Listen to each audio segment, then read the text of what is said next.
I call Dennis O'Rourke.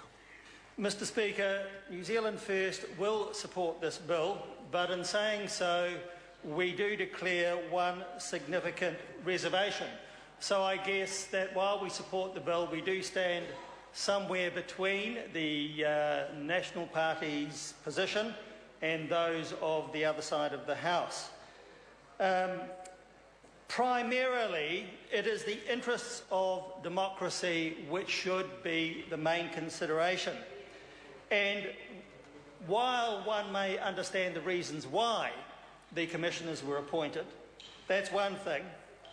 It is also necessarily, and this is the other thing, that those commissioners should be decommissioned and democracy restored as soon as practicable. That's what New Zealanders and democracy demand.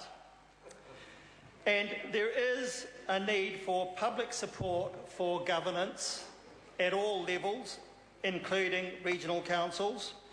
And I would have to say that at the present time, the commissioners seem rather remote to Canterbury people and are really not connecting closely to them. And that is because, of course, they weren't elected by them, they're not directly accountable, and that's not good for community governance.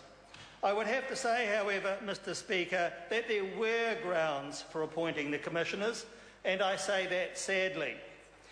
And the main reason was progress with water issues. And there was a need, I would have to say, for a better planning process in relation to water issues by ECAN as it was elected, and I, for one, was not satisfied with the progress that was being made. And I say that without any disrespect to the councillors who were elected. I do think they did their very best. I think they were competent, and I think they did make some progress, but not well enough. I think the main problem actually was the support or lack of it within ECAN itself. That being put aside, it is now certain that the commissioners are no longer needed and should be dispensed with and elections held as soon as possible. The Canterbury Water Management Strategy is well advanced. The water issues are beginning to settle down. There is a new CEO and management in place in ECAN. Central Plains Water, and I will declare an interest in that. I have been and still am the chair of the Central Plains Water Trust. Its consents have been dealt with, mainly through negotiation and settlement, and that's also settling down. And there is an accord on Tiwai Hora. So a lot has been done and a lot has been achieved, and I just don't see any longer that there is any need for the commissioners to continue. So that there is a need for elections. Now, I would have to add that, of course, the earthquake has eroded confidence in Canterbury in many things. And people, and you will understand this, aren't feeling great about the whole situation.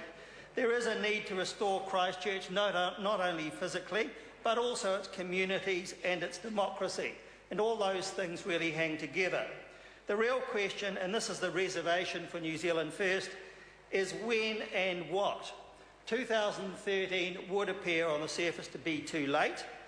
However, if, as we would wish to see, there should be some discussion about whether a unitary authority should be established in Canterbury, combining City Council and the Regional Council, and the same for other district authorities, then that is something that we think deserves consideration.